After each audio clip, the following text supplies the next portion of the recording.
If someone called you useless in front of everyone, would you react? What if I told you the problem isn't what they said? It's what still hurts inside you. Carl Jung believed that every emotional reaction is a mirror, not of the world, but of yourself. And what if it's true that every time you feel triggered, it's just your own shadow trying to speak to you? Most people run from this, but the few who face it, they become untouchable. The only question is, can you look within, or will you keep blaming the world? Most people react to everything that happens to them. If someone cuts them off while driving, they get angry right away. If a coworker makes a hurtful comment, it can ruin their entire day. If a stranger looks at them strangely, they start to doubt themselves. But what if you could change that? What if nothing, whether it's a person, a situation, or anything outside of you, could ever disturb your peace? Carl Jung believed that many people are trapped by their own reactions. They believe that the world is causing them to feel upset or hurt, but in truth, he thought that these feelings are simply reflections of things they haven't yet learned to control within themselves. Here's something important to understand. Nothing can truly hurt you unless it connects with something inside you. If someone calls you dumb and you feel angry, it's because a part of you worries that it might be true. If someone ignores you and you feel sad, it's because part of you still wants approval from others. That's why two people can go through the exact same thing and feel completely different. What really matters isn't what happens to you. It's about what's going on inside of you. This is called shadow work. It's the process of becoming aware of what's hidden inside, recognizing that every annoyance, every frustration, and every emotional reaction is a clue from within. Most people try to run away from these feelings. They ignore them, push them down, or blame the world for making them feel this way. But the people who truly understand themselves realize something powerful. The world outside is simply a reflection of what's happening inside. And when you realize this, you gain the ability to shape your reality by mastering your own reactions. The challenge, though, is that many people don't want to hear this. It's easier to blame someone else, like a boss, an ex, or bad luck, for their problems. It feels simpler to think that life isn't fair than to accept that you might be giving away your power to those things. But for those who are willing to look deeper, who are ready to stop blaming and start observing, a new kind of freedom is possible. And the best part? Once you stop reacting, you stop being controlled. You don't have to avoid difficult people or try to control every situation. You simply become untouchable, not in a cold, emotionless way, but in a way that nothing can harm you. Many people spend their whole lives trying to control things that were never meant to be controlled. They want others to like them. They wish life would always go as planned. They hope everything will work out just the way they want. But when it doesn't, they suffer. They get upset when someone disrespects them. They feel hurt when life doesn't follow the path they imagined. They take everything personally, as if the world is singling them out for a difficult test. But here's the truth. The only thing you can truly control in this world is how you see it, your perception. Carl Jung understood something most people don't. The world around you is neutral. It isn't good or bad, kind or unkind. It just exists. What makes it seem positive or negative is the way you choose to see it. Think about this.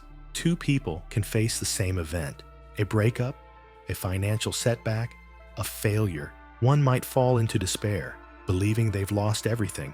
The other might view it as a lesson, a chance to grow, and a step towards something better. The only difference? How they see it. Jung once said, "Until you make the unconscious conscious, it will direct your life, and you will call it fate."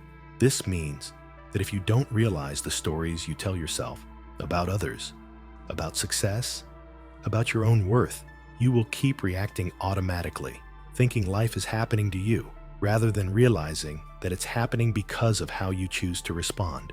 Now here's the interesting part. The more you try to control what's outside of you, the more power you give it over you. The moment you need someone to respect you, they have power over you. The moment you need a situation to turn out a certain way, it controls you. The moment you expect life to always be fair, you're setting yourself up to be disappointed. But when you stop trying to control everything, something amazing happens. You become free. Free from needing approval. Free from fearing failure. Free from the tiring struggle to make the world meet your expectations. Think about this. The people who are truly unshakable in life aren't the ones who try to control everything. They're the ones who have control over themselves. They stay calm even when things are tough, unaffected by chaos, unconcerned by insults, and brave in the face of the unknown. They understand something many others don't. Control is just an illusion. And once you let go of trying to control everything, that's when you become truly strong.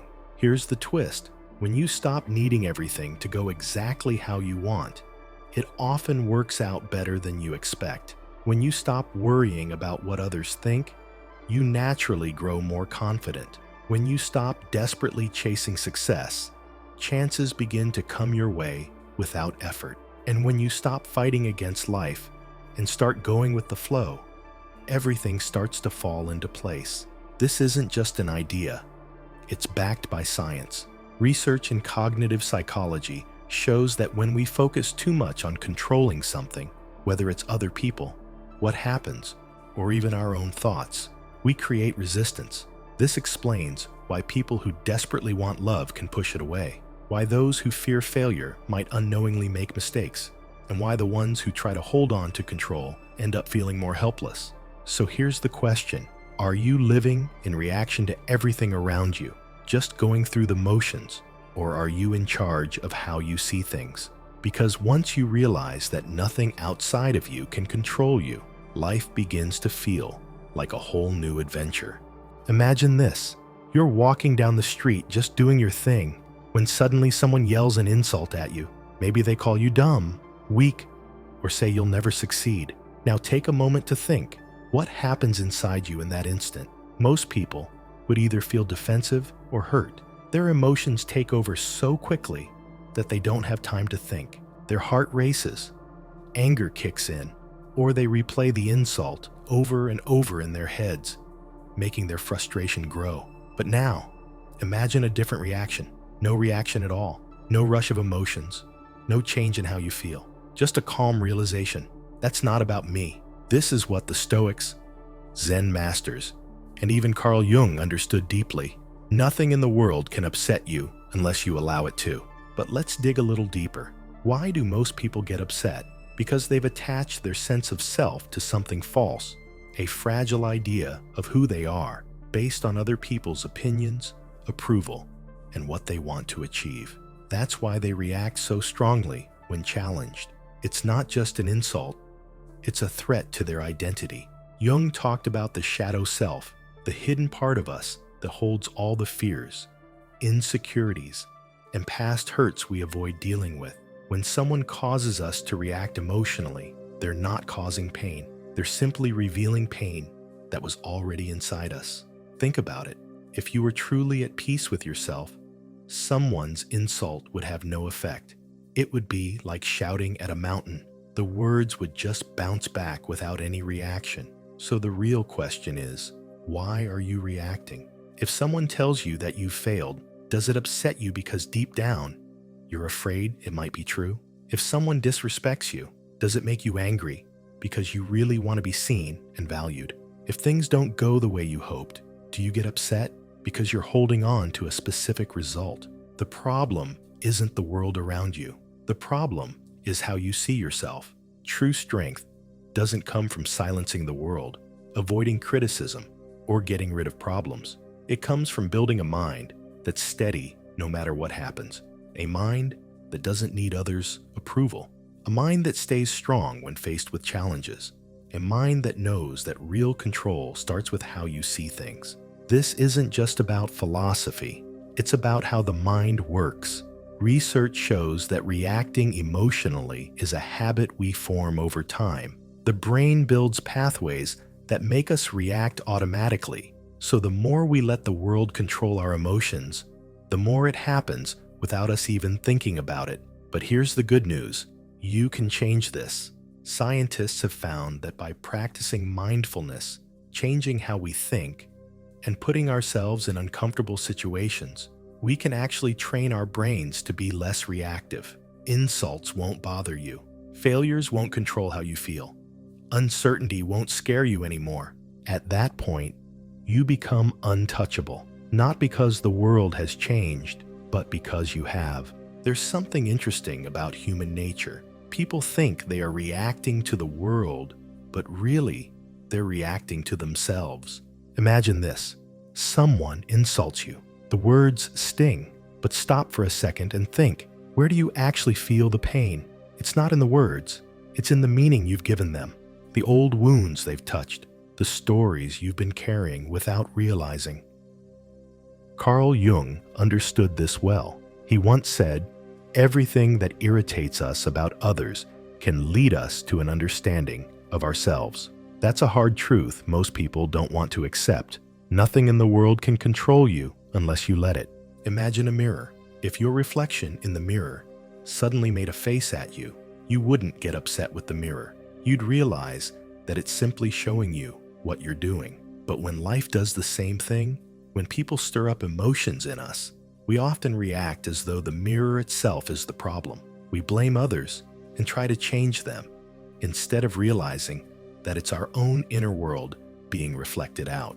The real question is, why do we give so much power to things outside of ourselves? The reason is clear: attachment.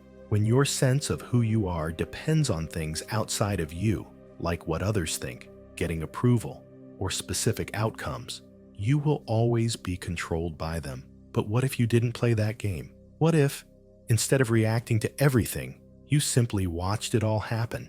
Detachment doesn't mean not feeling emotions. It means becoming unshakable. It means understanding that you are not your emotions. You are the awareness that sees them. Think of a storm. The rain pours down, lightning strikes, and the wind blows fiercely. But above it all, the sky remains calm and untouched. You are the sky, not the storm. This is why true power doesn't come from controlling the world around you. It comes from controlling how you see it. And here's the best part. When you stop reacting, you start to shape your own reality. People will notice. They won't be able to shake you. They can't manipulate your feelings or disturb your peace, because now you control your own energy. So, how do you get to this place of calm, untouchable presence? It begins with a big shift in awareness, realizing that you've never been reacting to the world itself, but only to how your mind has been interpreting it. Think about this. Two people can go through the exact same experience and feel completely different things. Someone bumps into you while walking down the street. One person brushes it off and keeps going. The other person takes it personally and gets upset for hours. The situation is the same, but the way they respond is totally different. Why? Because the way we react is not about what happens. It's about how our mind views the situation. Carl Jung's concept of the shadow self invites us to confront the hidden aspects of our psyche, the parts of ourselves we avoid, the emotional wounds we haven't healed, and the fears we try to suppress. These are the parts of us that remain in the shadows, quietly influencing our actions and reactions, often without our awareness. The truth is, the more we ignore these aspects of ourselves, the more power they gain over us. They shape our behaviors, our thoughts, and even our relationships in ways we don't fully understand. Why is it that certain words or actions from others can stir us so deeply? Why do certain people get under our skin in a way that feels almost beyond our control? The reason is that these reactions are mirrors. They reflect parts of ourselves that we haven't yet come to terms with. When someone says something that triggers a strong emotional response, it's often because they've unknowingly touched on something inside us that remains unresolved. It's a reminder that there's a wound we haven't fully healed, or a belief we haven't fully examined. In these moments, it's easy to place the blame on the person who triggered us. But the real work begins when we turn inward.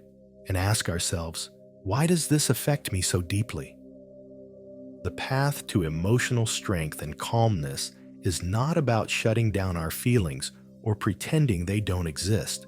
It's about embracing them with understanding and curiosity, instead of pushing away the discomfort or anger that arises when we're triggered. We can use those moments as opportunities for growth.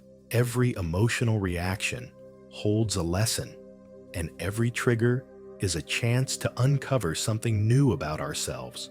Rather than blaming others for how we feel, we can ask ourselves, what part of me is being exposed here? This question is the key to self-awareness. When we learn to approach our emotional responses with curiosity instead of judgment, we begin to take control of our emotional landscape. We no longer let others dictate how we feel. Instead, we understand that our reactions are simply the reflection of something within us that needs attention. In doing so, we start to transform these triggers into powerful tools for self-discovery and growth. And in that process, we become more resilient, more at peace with ourselves, and ultimately more in control of our emotions. Think of it like a game of chess. Most people go through life playing as the pieces, reacting to everything that happens, getting caught up in what others do. But real wisdom is in becoming the player, the one who can see the whole game. Even better, imagine being the one who's watching the game from above, knowing what will happen next before anyone else does. That's what emotional detachment is all about. Not being numb, but being in control. It's not about ignoring your feelings. It's about understanding them so well that they no longer have power over you. You become the observer of your emotions instead of letting them control your actions. Here's the interesting part. When you stop reacting, the world starts to change how it responds to you. People can feel the shift in your energy. You stop looking for approval, and suddenly others want your approval. You no longer react to negativity, and it can no longer affect you the same way. You stop being controlled by outside forces and start being the one who is in charge. The secret is being aware of yourself in the moment. In every situation, you have two options. You can either react without thinking, or you can pause and observe with awareness. The next time someone tries to upset you, notice that tiny moment before you respond. Feel the urge to react, but instead of acting on it, just observe it, like a scientist watching something in an experiment. Stay detached. Stay curious. That's the moment where your true power lies. But how can you get better at this until it feels like second nature? That's what we'll explore next. When you stop letting the world control your emotions, you take back control of your life. Master your reactions, and you master your experience. If this message spoke to you, leave a comment below and share what stood out most. And if you're ready to keep growing, hit that like button and subscribe so you don't miss what's next. See you in the next video.